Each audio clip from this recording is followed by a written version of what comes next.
The story of today's combat-ready defense force begins with the individual. He's Johnny Smith or Jim Brown, the fellow you watched grow up across the street, up the block, or in your own home.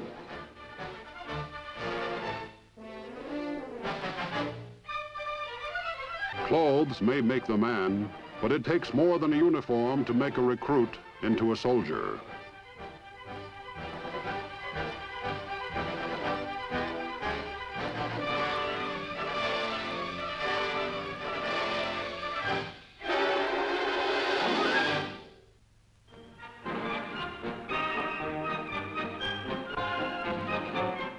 Well-conditioned bodies, another fundamental.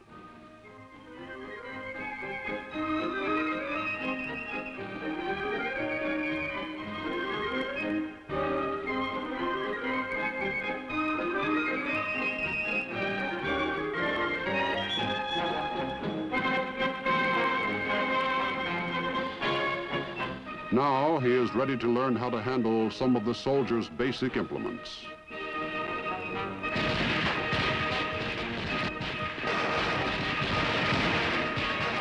And learn to deal with the kind of realities he must face when it counts.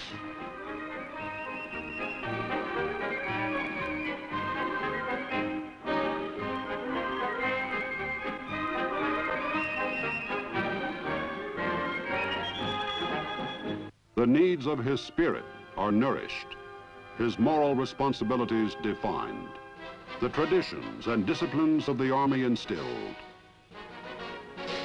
Now a soldier, he must become a specialist, from mortars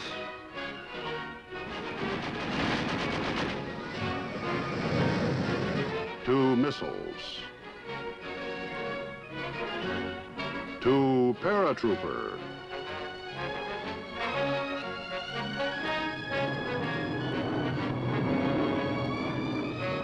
In addition to being a soldier specialist, he is also a member of a unit. The member, he finds, of a great many units. The smallest is a squad. Squad men are taught to respond to varying combat situations through field training exercises. Also, men learn about combat in classes.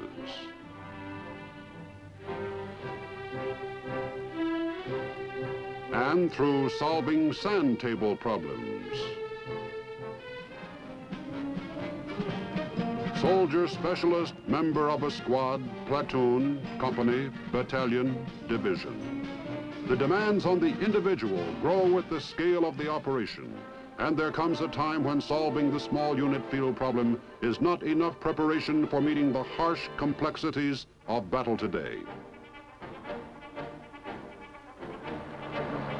The Army has found that the best preparation for combat, particularly where large units such as battle groups, divisions, armies are involved, is the mammoth field exercise and maneuver. These intricate training tests, simulating actuality, are a practical answer to the situation in a world technically at peace, but constantly on edge.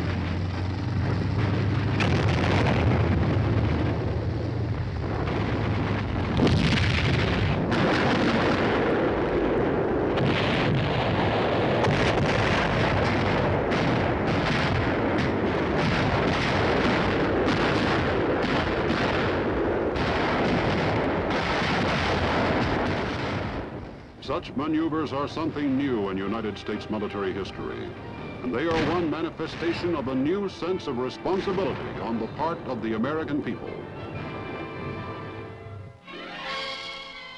Training actually began in the American Army at Valley Forge in 1778.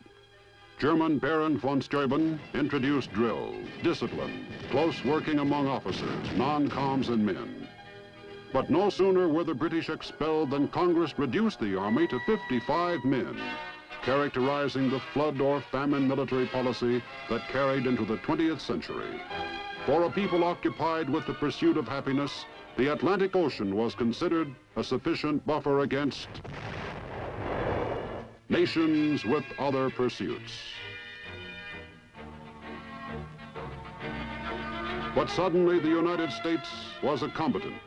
With the draft, we got them in. We put up the money. And fortunately, we had enough time to convert men and money into a fighting force.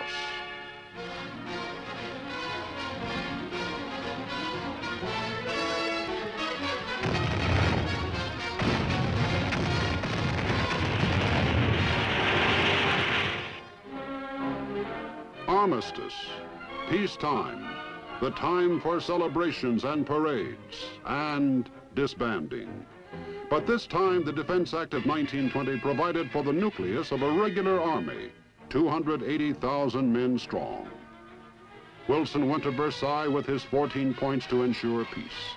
He left that continent with the League of Nations to settle future disputes.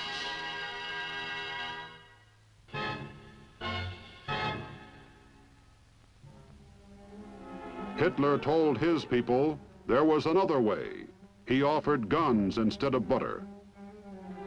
The proposition was accepted.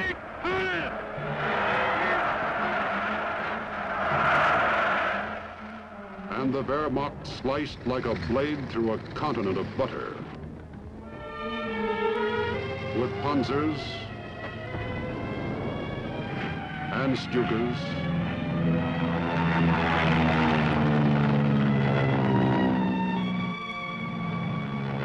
Hitler taught us blitzkrieg.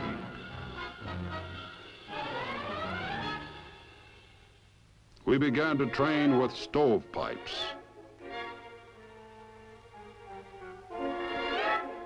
And trucks that stood for tanks. We had neither the weapons, the equipment, nor the men to train a fighting force.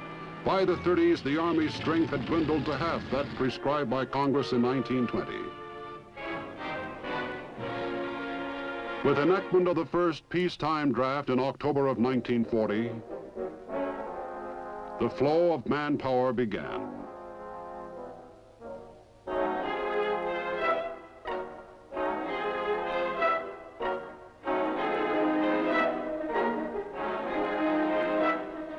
By the following year, large-scale maneuvers were possible. Valuable lessons could be learned in handling masses of men, in discovering what mistakes to avoid. But the full value of training was denied by the still prevailing shortage of equipment.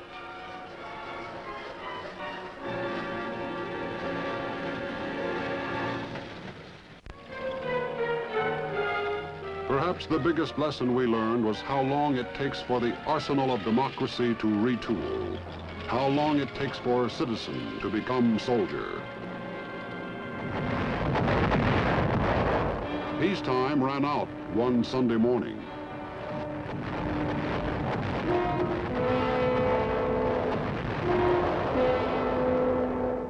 But the United States still had the oceans on its flanks.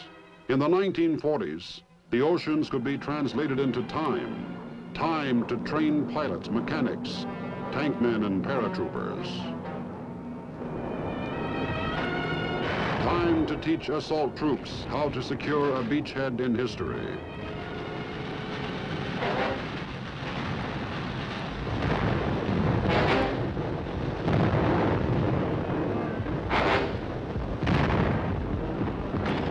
Well-trained, well-equipped, well-prepared American troops performed notably in the battle theaters.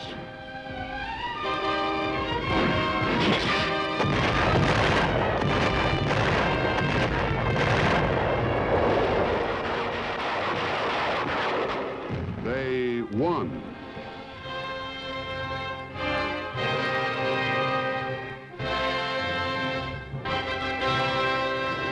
World War II taught that modern war must be fought everywhere and anywhere, in the jungle, in the desert,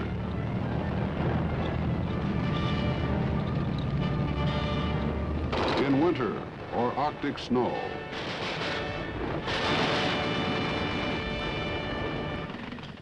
The post-war truculence and appetite of communism taught that we must always be ready for instant, fully committed action.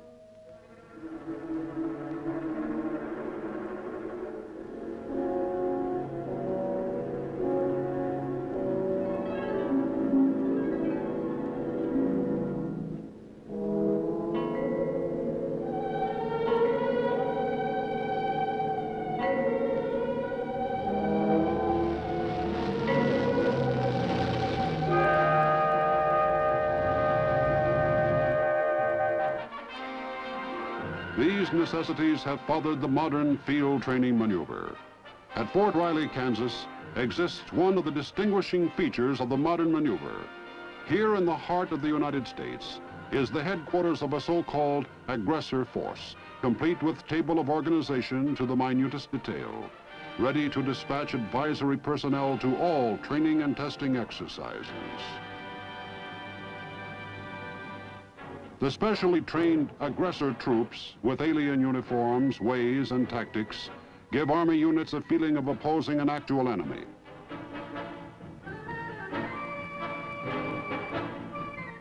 Dummy weapons are used to heighten the battlefield realism.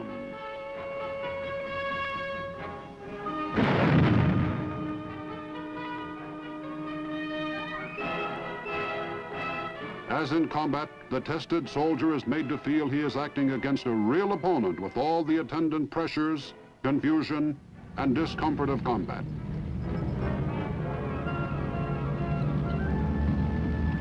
A second major characteristic of the modern maneuver is maximum control. Highly trained umpires see to it by strict supervision that the soldier and his unit derive maximum benefit from the exercise.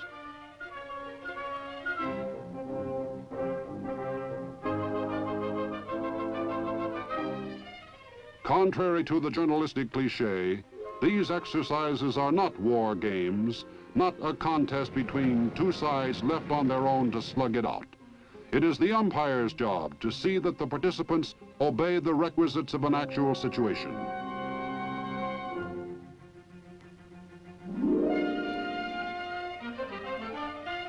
The modern field maneuver is the most complex, thoroughly planned operation in peacetime history. As in Operation Sagebrush, the Army Command decides fully 3 years in advance what goals it wants attained, training certain units, testing commanders, weapons, or strategies. An exercise director studies aerial photos and maps, then visits the area. If suitable, the Army must see that it is available. Farms must be rented, fields leased. Owners assure that they will be compensated for any damage. Then a scenario is written plotting the course of the operation.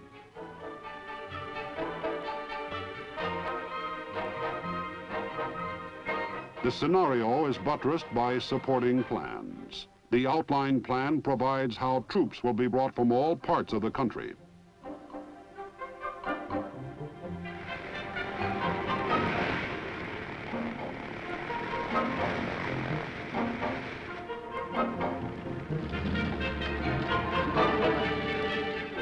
The aggressor force reads the script beforehand. The intelligence plan is a detailed outline of the aggressor force and its action.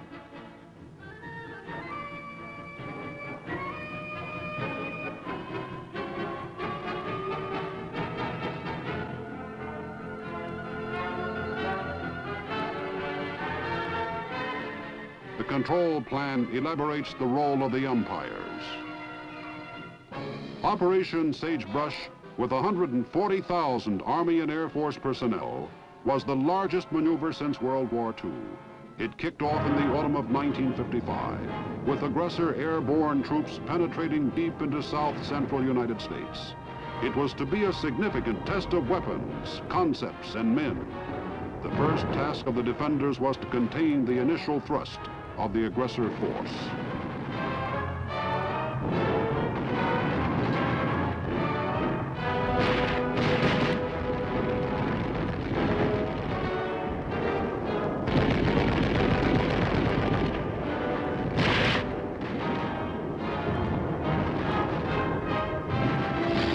Then, in the second phase, reinforced defending units began to counterattack.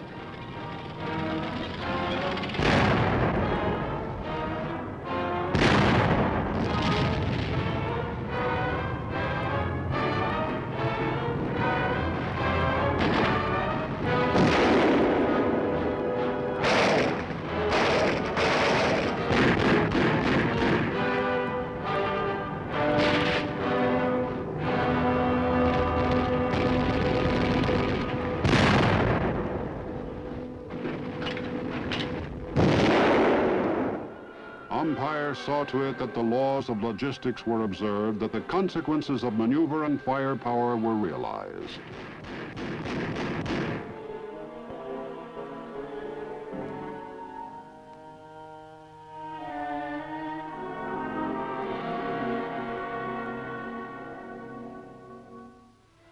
The superiority of the defenders eventually prevailed, as it should have.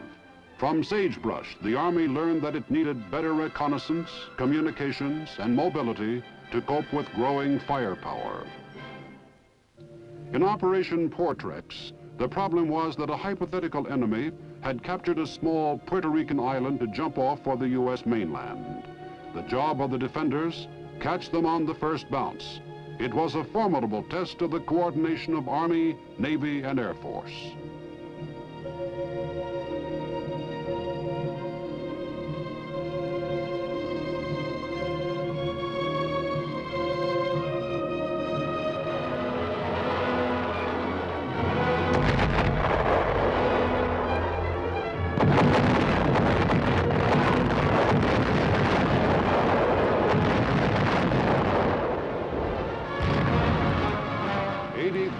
Soldiers, sailors, and airmen took part in this amphibious operation, the first maneuver of such magnitude since World War II. The time was 1950, 3 months before the Communists crossed the 38th parallel into South Korea.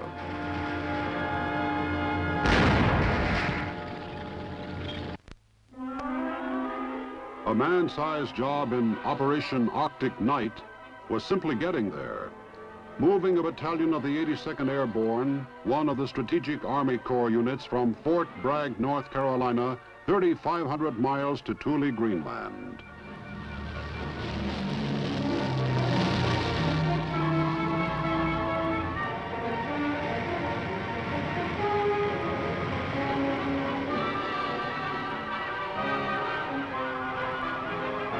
The paratroopers had had considerable preparation before they left, practicing with skis on straw.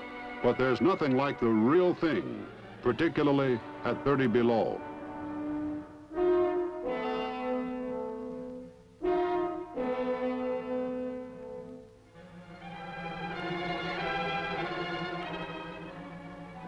This was the first mass para-jump in the Arctic just a few years ago, a feat that has been repeated since.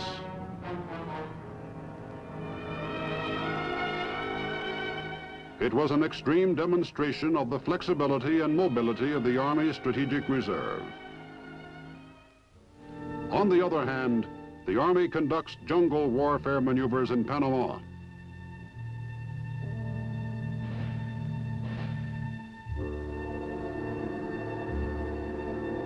These maneuvers have been held in conjunction with good neighbors in Latin America, symbolizing the cooperation and joint responsibilities of the free world.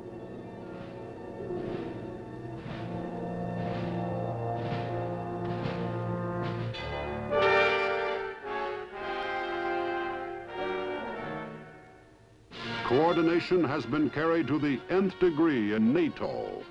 These forward line defense forces are constantly sharpened in recurring maneuvers from Turkey to Norway, manifesting the unity of the 14 nations.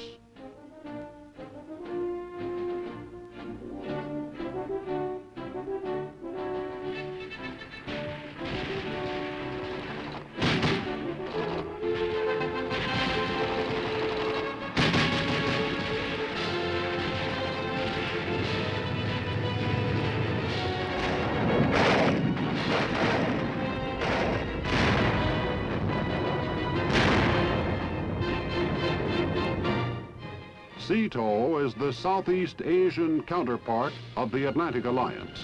It too keeps sharp with field exercises. Another form of cooperation has been between armed forces and civilian populations. Under a deliberate policy since World War II, the supervisors of maneuvers have promoted a program of goodwill and education.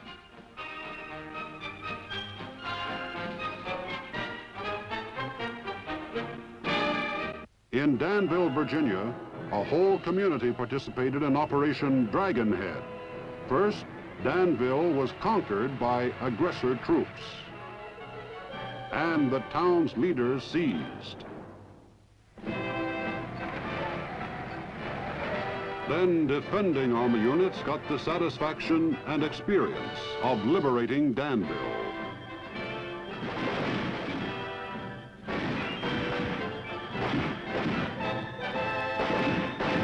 Maneuvers also have familiarized troops with new weapons.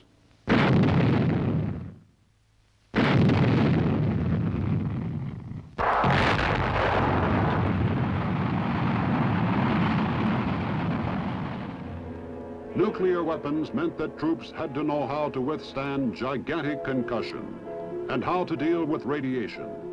Commanders had to learn how to maneuver dispersed forces. The problems were studied firsthand at Yucca Flats, Nevada.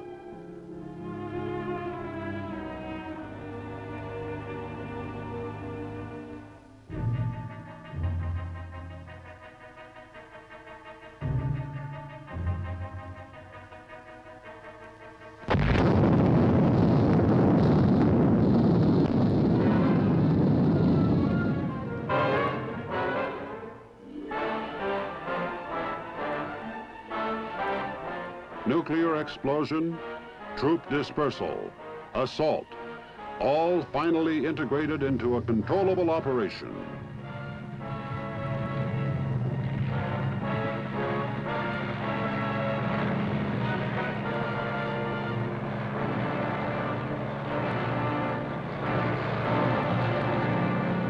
Big blast weapons have necessitated radical revision of combat communications. One blow cannot knock out the new Army Area Communications System. This system required progressive testing through a whole series of maneuvers.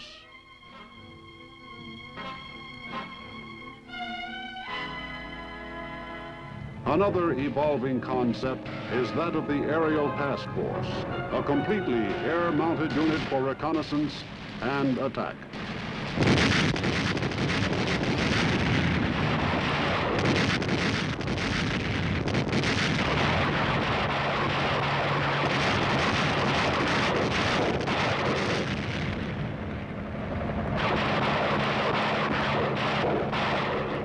Allied observers got a chance to see all these developments in weapons, methods, and concepts fused in the recent Operation Winter Shield in West Germany.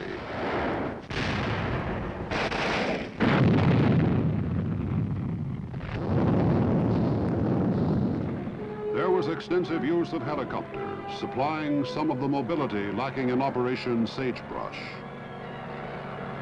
Winter Shield was designed to train troops under simulated combat conditions in winter weather. It showed, said one impartial observer, that the 7th Army is tough and well-trained, and that the Army is certainly not preparing to fight World War II over again. Maneuvers, then, are a military insurance policy. Amphibious training of troops enabled General MacArthur to reverse the course of war at Incheon.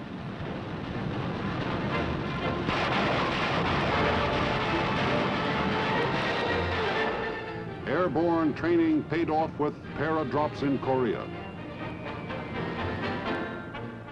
The concept of mobility was vividly realized when a division stationed in Germany suddenly appeared in Lebanon to shore up a nation against inimical forces.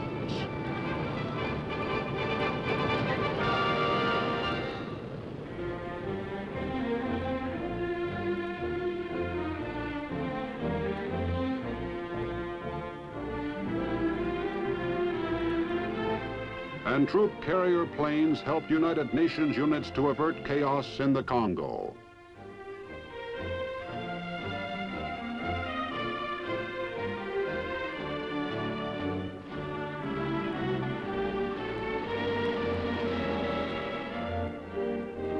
With the help of maneuvers, our soldiers are better able to fight anywhere, in any weather, under any conditions, and survive.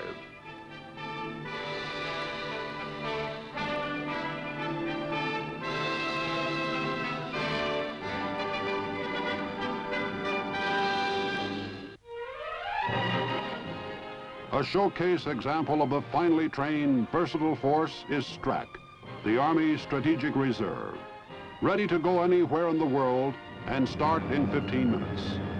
For all the trouble spots since Korea tell us that a battalion in time is worth 9. They tell us that, unlike World Wars I and II, we must be ready now.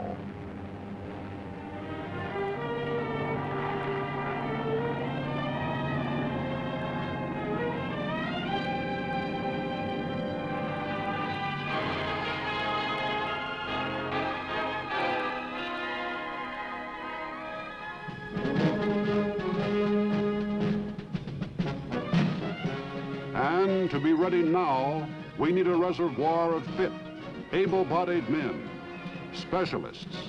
We need Minutemen as much today as we did at Lexington and Concord in 1776.